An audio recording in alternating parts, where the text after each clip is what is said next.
Good day, folks. Welcome back to my neck of the woods. My name's Deco, where I share my experience and my knowledge, hoping to lessen your learning curve along the way. So today I got another product review on a broadhead that I bought and I used this past season. It's called a Grizzly, not Grizzly Stick, not to be confused with Grizzly Stick, just Grizzly. The Grizzly Broadheads, they are relatively inexpensive. I bought them just to, I'm always tinkering with something. They are a double bevel steel broadhead with a tanto tip, and they are they're not one piece of machined steel. They are two pieces spot welded together, and then the glue-in screw is added. You can purchase these as glue-ins or screw-ins, and they will the broadhead will be made accordingly to the grain weight. You can buy them in many different grain weights.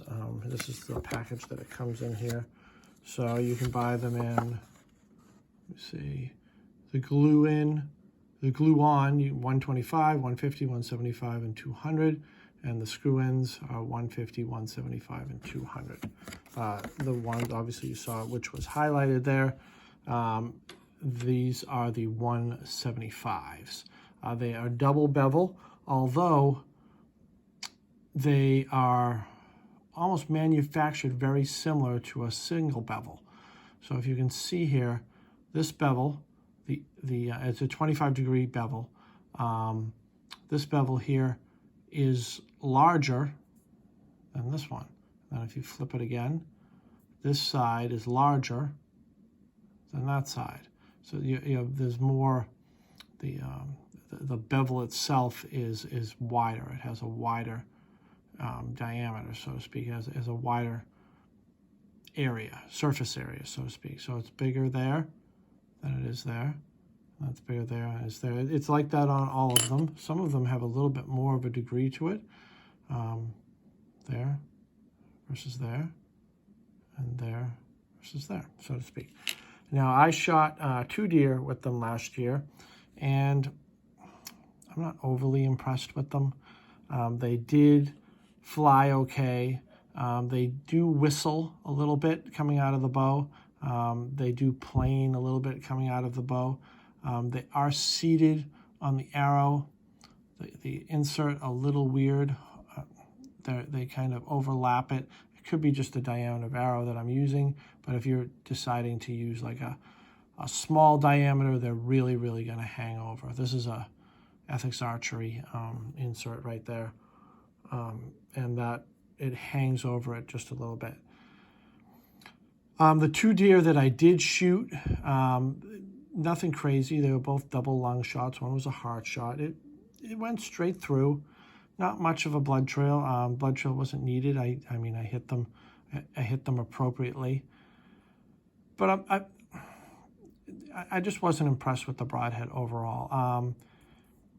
And so these come pretty sharp right out of the package. And I took them to the strop, got them razor sharp. And this one, after I shot it through the deer the first time, it lost its edge. And it was difficult to get the edge back.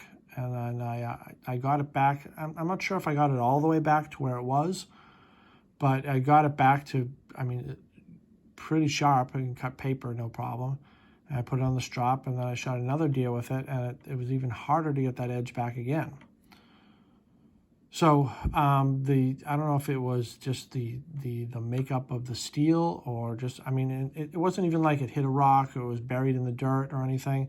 It went straight through. I just found my arrow laying, a little bit further. I was shooting from the ground, so it went a little bit further. They were both pass-throughs, double lung pass-throughs, so it wasn't any problems whatsoever.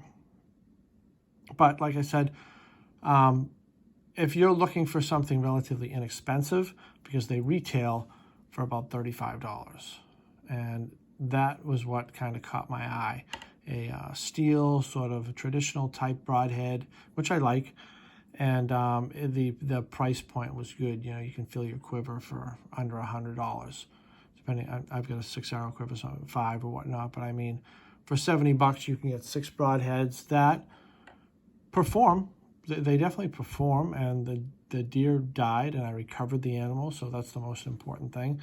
Both shots were inside of 15 yards, and they fell or ran not very far at all. I saw them fall within sight. But there really wasn't much blood for a double lung shot. I mean, if you use something, I use the slick trick Grizz trick a lot, and that, you know, it just really opens them up, and you get a real lot of blood, even on those less than great shots where you know, it still performs. You know, so I do want to. I kind of just wanted to do this review, tell you folks that I wasn't really impressed with it. Like I said, it whistled. It made a good amount of noise coming out of the bow. It was inexpensive. It seems to be made well. But so I weighed them prior to shooting them, and then I weighed them after shooting them, and there was a bit of a difference. So I'm going to keep this one off to the side here. That's the one that I shot, and I'll have these two. I'll put them right over here. I'm going to weigh them right on camera here.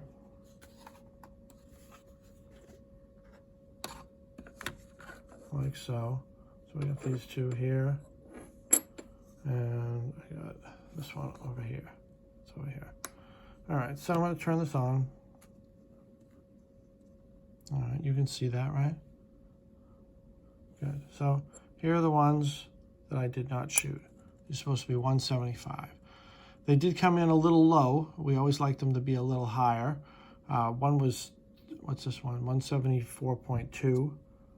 And then this one, I believe it was like 174.8, or maybe 170.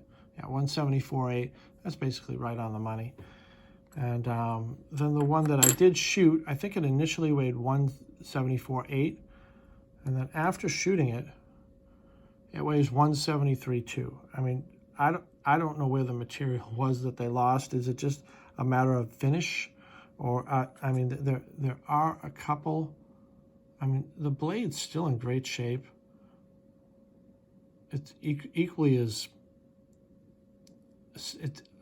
aesthetically pleasing as when I bought it. It just doesn't have the edge anymore. I mean, you can really touch it. These ones, you can touch these ones too, but they're just sharper. So, food for thought. If you're looking for something inexpensive and to fill your quiver up, you know, you really don't have the budget to get something better, it will definitely do the job. It's definitely durable. Definitely durable. I mean, I shot this through 2 deer. Granted, I didn't plug it into a shoulder or hit a leg or anything like, or a spine or anything like that, and I didn't drill it into rocks that were behind the deer or anything like that. But it did hold up. I don't know if I'll shoot it again. I may just like keep it on the back burner, keep it as an extra broadhead for practice, or do some other forward incentive experiments in the future. I'm not really sure. But that's all I have for you. Hopefully this helps you. And be good. Subscribe to the channel and like my videos. I'll talk to you guys later.